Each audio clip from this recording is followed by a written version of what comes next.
Hey guys, this is a review of Apocalypse at Six Flags Magic Mountain. Apocalypse is a wooden coaster made by Great Coasters International, otherwise known as GCI. Let me just say this, I think this coaster is very overrated. But I really can't say much since I've only ridden 3 wooden coasters. That's Gold Striker, the Grizzly, and this. First of all, this thing got a retrack like 4 years ago, so you'd expect it to be smoother, but no, it is still very rough. Literally, I know what I'm talking about when I say Apocalypse is rough, because I've literally ridden Gold Striker and that is less rough than this. Now to the location of this ride. This thing is right next to literally the second best coaster in the park, since I haven't ridden X2. But anyways, let's just jump into judging the elements. Since the pre-drop on this ride actually exists, then you actually get some speed going into the drop, so you get better airtime. And then all the shakiness starts, and it feels like you're in a blender with a bunch of screams inside it.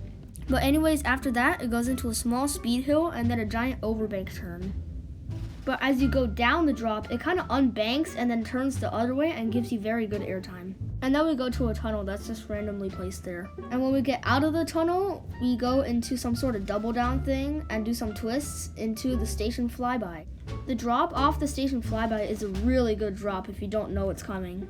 But then after that, it kind of just dies down and does some weird long turns, and then it just swoops back into the station. One thing that this ride does well is the queue line. The queue is very well themed with a post-apocalyptic theme, and is really good theming compared to the other rides at this park.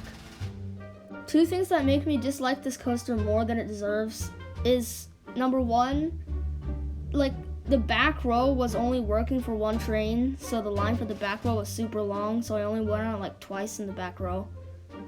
And then second, the restraints always staple me. Whenever I get airtime, my hips get pushed into it and my bones start hurting.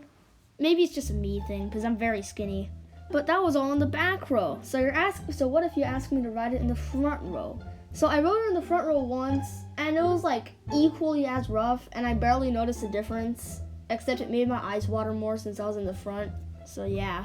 If I get a lot of hate for this, I don't really care. This is always going to be that one person that's super toxic in the comments. So you hear me giving all this hate about this ride. Is it actually that bad? Well, it's actually not that bad. It's just the layout is actually really phenomenal. It's just it kind of dies out on the second half of the ride, and it's very rough, as I said almost 1 trillion times this video. And you might be talking, why do you like Gold Striker then? Why do you like Gold Striker more? It's because it's still rough.